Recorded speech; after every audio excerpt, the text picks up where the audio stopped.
Test series हो रही है भारत और दरमियान, और उस टेस्ट सीरीज के बारे में हर कोई बात कर रहा है। भारत की तवक्कुआत बहुत थी, लेकिन भारतीय टीम अपनी तवक्कुआत के मुताबिक जो टीम से की जा रही थी नहीं खेल सकी है।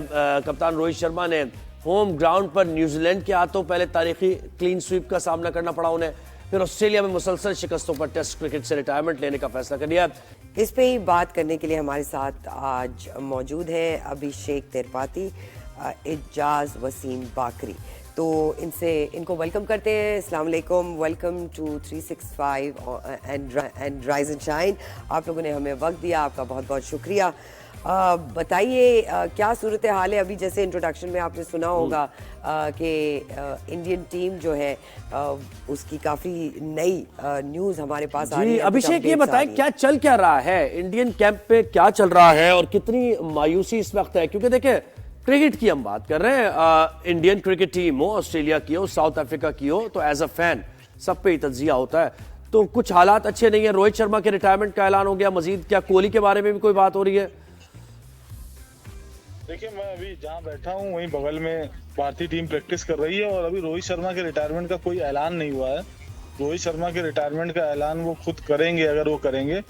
अभी रोहित शर्मा पीछे प्रैक्टिस सेशन में है और विराट कोहली भी प्रैक्टिस कर रहे हैं। निश्चित तौर पर जब कोई टीम हारती है तो उसकी आलोचना होती है। भारतीय टीम से ये एक्सपेक्टेशन थी कि वो WTC फाइनल में क्वालिफाई करे, जो वो अभी तक नहीं कर पाई है और उसके चांस भी बहुत कम है। और भारत के कुछ प्लेयर ऐसे शॉट, जैसे पिछला मैच हम लोग ड्रॉ करा सकते थे, लेकिन कुछ ऐसे शॉट खेलकर आउट हुए जो ड्रॉ नहीं करा पाई। ये ऑस्ट्रेलिया टीम उतनी मजबूत नहीं थी जिसे हराया ना जा सके या जिससे ड्रॉ ना खेला जा सके। लेकिन हम लोग बहुत सारी गलतियां करके जो है मैच हारे हैं, तो निश्चित तौर पे उसकी सर्जरी होगी। बिल्कुल। एजाज से पूछते हैं कि ये जो भारतीय कैंप में जी एजाज, आप क्या कहेंगे? भारतीय कैंप में जो नई न्यूज़ आ रही है, गवास्कर काफ़ी नाराज नजर आए, क्या कहेंगे आप? देखिए, ये बात बिल्कुल दुरुस्त है कि इंडिया के सीनियर प्लेयर्स ने परफॉर्म नहीं किया है, लेकिन ये जरूरी नहीं है कि देखें, मेरी एक तरह से बेशक अब इससे एग्री करते हैं या नहीं एग्री करते हैं, मेरा एक तरह से कंसर्न ये है कि इंडिया ठीक है, एक क्रिकेटिंग पावर नेशन है, लेकिन आप लगातार 2 मरतबा ICC वर्ल्ड टेस्ट चैंपियनशिप का फाइनल खेल चुके हैं, लगातार 2 मरतबा। तो अगर एक और मरतबा, लगातार तीसरी मरतबा इंडिया अगर फाइनल में नहीं पहुंचा और आप लगातार 2 मरतबा बॉर्डर गवास्कर ट्रॉफी जीत चुके हैं, इंडिया वाहिद टीम है जो पिछले 10 साल में ऑस्ट्रेलिया को ऑस्ट्रेलिया के घर में हरा चुकी है। और हमें ऑस्ट्रेलिया में test match, single test match जीते हुए हमें 28 साल हो गए हैं। पाकिस्तान ऑस्ट्रेलिया में 1996 के बाद कोई टेस्ट मैच नहीं जीता है, सिंगल टेस्ट मैच। इंडिया 2 मरतबा सीरीज जीता है पिछले 10 साल में। आप लगातार 2 मरतबा WTC के फाइनल में पहुंचे हैं। तो अगर इस बार इंडियन क्रिकेट टीम WTC के फाइनल में नहीं पहुंची है या बॉर्डर गवास्कर नहीं जीती है, तो इंडियन मीडिया ने तलवारें निकाल के रोहित शर्मा और विराट कोहली के ऊपर चलाना शुरू कर दिए हैं। मेरा जाती ख्याल ये है कि थोड़ी सी ज्यादती की है इंडियन मीडिया ने। ठीक है, अवाम की तवक्कुआत होनी चाहिए, मीडिया की तवक्कुआत भी होनी चाहिए, लेकिन ये कहीं नहीं लिखा हुआ कि लगातार तीसरी मरतबा भी आपने जीतना था। जी, अपने ग्राउंड पे खेल रहा है। अब इंडियन टीम के अंदर थोड़े से इश्यूज उनके जरूर होंगे, काफी खबरें आई हैं ड्रेसिंग रूम की, लेकिन ये जरूरी नहीं है कि सब कुछ ही हमने जीतना है। अच्छा, अभिषेक, आप ये कहिएगा, जब भारतीय टीम ऑस्ट्रेलिया जाती है या ऑस्ट्रेलियन टीम भारत आती है तो बहुत टॉक ऑफ, यानी अखबारात भरे पड़े होते हैं, हेडलाइंस, टॉप स्टोरीज। तो वहाँ जो कुछ कंट्रोवर्सीज भी चल रही हैं विराट कोहली को लेकर, फिर अखबारात जिस तरीके से उन पर तनकीद कर रहे हैं वो भी हमने देखा। तो क्या ये जो कंट्रोवर्सीज है या अखबारात का प्रेशर है, ज़राए अबलाग का जो प्रेशर आ रहा है, ये क्या खिलाड़ी थोड़ा सा प्रेशराइज हो रहे हैं इसकी वजह से और वो परफॉर्म नहीं कर पा रहे हैं? आप क्या फील क्या है ओवरऑल वहां की? पहले मैं बाकरी जी का जवाब देना चाहूंगा कि 2 WTC फाइनल जीत लिए और ये जीत लिया, वो जीत लिया। देखिए, जैसी टीम होती है उससे उस तरीके की एक्सपेक्टेशन होती है, और जैसे भारत के जर्नलिस्ट हैं तो उस लेवल की एक्सपेक्टेशन रखते हैं। आप पाकिस्तान के जर्नलिस्ट हैं, आप अपनी टीम को देख के उस तरीके की एक्सपेक्टेशन रखेंगे। तो हमारी एक्सपेक्टेशन थोड़ी सी ज्यादा होती है। और एक और चीज है कि सिर्फ WTC फाइनल में हार या बीजीटी में हार, ये मामला नहीं है। अभी भारतीय टीम न्यूजीलैंड में घर पे पहली बार, बहुत 40-45 साल में पहली बार न्यूजीलैंड से 0-3 से सीरीज हारी। और ऐसे ही कोई रिकॉर्ड था जो बहुत सालों का है कि हमें गौतम गंभीर के कोच बनने के बाद वनडे सीरीज में श्रीलंका से हार में झेलनी पड़ी। तो ऐसी बहुत सारी बातें हैं, इसीलिए मैं कहता हूं कि जब भी आप आए थोड़ा सा पढ़ लिख कर आए, थोड़ा जानकारी लेके आए, सिर्फ जर्नलिस्ट पे सवाल मत उठाएं। जर्नलिस्ट भारत के काफी पढ़े लिखे हैं और सोच समझ के सवाल उठाते और हैं। अभिषेक, गौतम गंभीर की कोचिंग को कैसे आप देख रहे हैं? खैर, उन्होंने भी खिलाड़ियों पे तनकीद किया कि नेचुरल गेम के नाम पर, जैसे गवास्कर का भी वो बड़ा वायरल हुई है वो चीज जब ऋषभ पंत ने गलत शॉट खेली और स्टूपिड उन्होंने उसको 3-4 दफा उन्होंने कहा। और गंभीर भी यही कह रहे हैं कि नेचुरल गेम के नाम पर आप ऐसे नहीं खेल सकते, जो डिमांड ऑफ द सिचुएशन है उसके हिसाब से खेलना होगा गेम। देखिए, गौतम गंभीर के कहने से काम नहीं चलेगा। गौतम गंभीर को कोच बनाया गया है इन सब चीजों को सुधारने के लिए। गौतम गंभीर के, और ये ऐसा नहीं है कि अभी पिछले टेस्ट में हुआ। गौतम गंभीर जाके 7वें टेस्ट में क्यों जागे? 3 टेस्ट में न्यूजीलैंड के विरुद्ध भी हो चुका था और 4 टेस्ट में यहाँ ऑस्ट्रेलिया के विरुद्ध भी हो चुका। तो गौतम गंभीर को थोड़ा जल्दी जागना चाहिए था। लंबी नींद जो होती है वो हर किसी के लिए खतरनाक होती है, तो इसलिए गौतम गंभीर की जब कुर्सी हिली है तब इस तरीके की खबरें सामने आई हैं। राइट।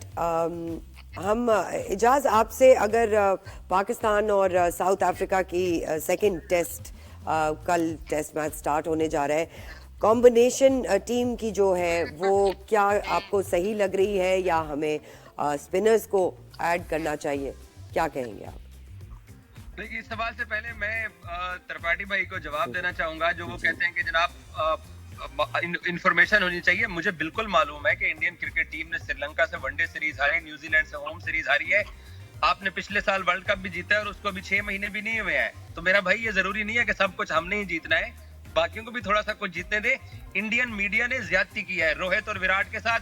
आप एग्री करें या ना करें, मेरा ये मानना है कि ये ज्यादती है। पाकिस्तान के स्टार्स के साथ हम लोग भी समटाइम ज्यादती करते हैं, लेकिन इस बार ज्यादती हुई है दोनों के साथ, जो यकतरफा उनके ऊपर चढ़ाई कर दी है। आप किसी के 15 साल कैरियर को 2 सीरीज के अंदर आप उसको नहीं फैसला कर सकते हैं कि ये प्लेयर्स टीम पे भारी हो चुके हैं। जहां तक पाकिस्तान टीम की बात है, तो पाकिस्तान को भी बाकरी साहब, रोहित शर्मा और विराट कोहली के पिछले 4 साल के टेस्ट के रिकॉर्ड आपको पता है? लेकिन उनकी एवरेज गिर गई, कोहली की तो एवरेज गिर गई ना, 56। अगर आपको जाती लग रही तो आप कृपया करके पिछले 4 साल के रिकॉर्ड गूगल में या क्रिक इन्फो में सर्च कर लें, उसके बाद आप बात कीजिएगा। अच्छा, एक चीज आप बताइए अभिषेक, ये जो अब कोहली वाला जो इंसिडेंट हुआ, ये गैर जरूरी तौर पर कोहली ने शोल्डर मार दिया, वो क्या अपनी परफॉर्मेंस की वजह से थोड़ा डेस्परेट हो गए थे, या फिर वो स्लेजिंग निश्चित तौर पे ये सब नहीं करना चाहिए, क्योंकि भारतीय क्रिकेट इस तरीके का क्रिकेट नहीं है कि आप जाके किसी 19 साल के युवा को कंधा मारे। लेकिन उसके बाद जो यहाँ के प्रशंसकों ने किया वो भी बहुत गलत किया।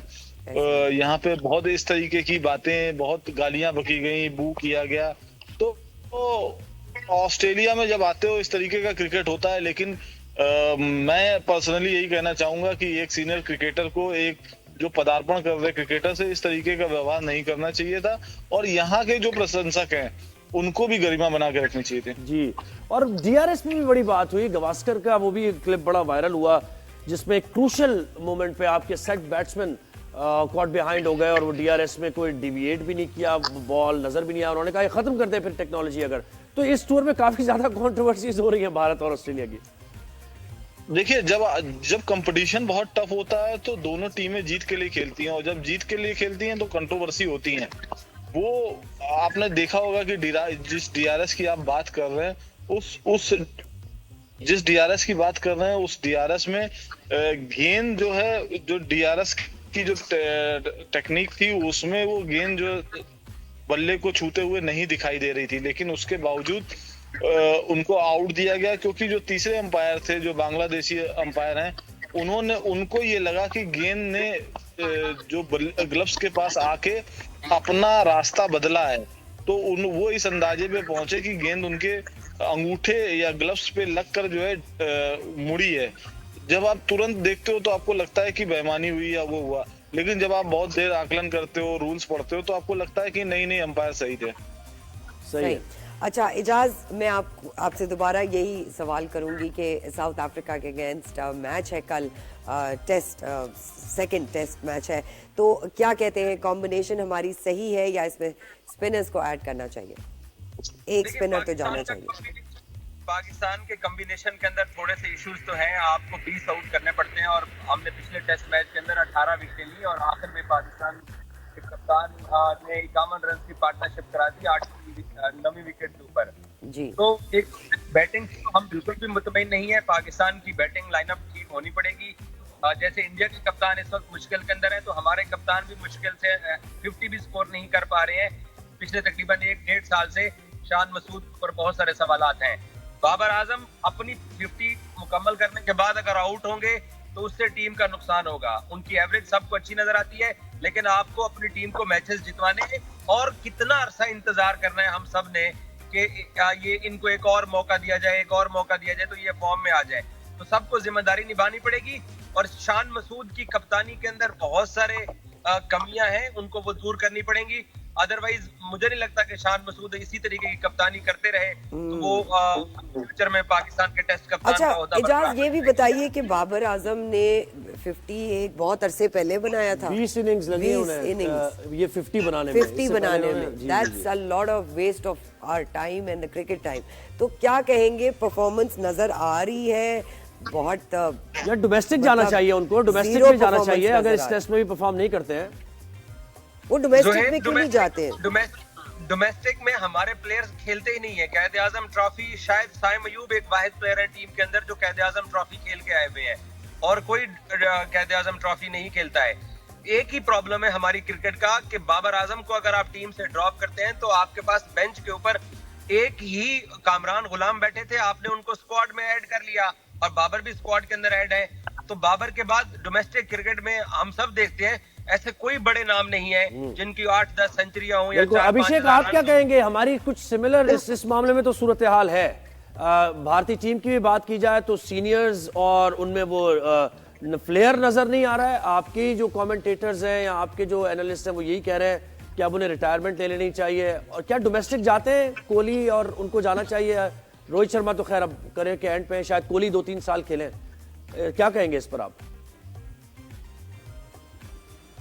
बिल्कुल सही बात है कि कोहली, आपको याद होगा कि सचिन तेंदुलकर को रिटायरमेंट हुए कितने साल बीत गए, लेकिन अगर आप आंकड़ों में जाओगे तो कोहली के बाद भी सचिन तेंदुलकर ने, मतलब अगर ईयर की बात करें तो कोहली ने सचिन से पहले रणजी ट्रॉफी मैच खेला था।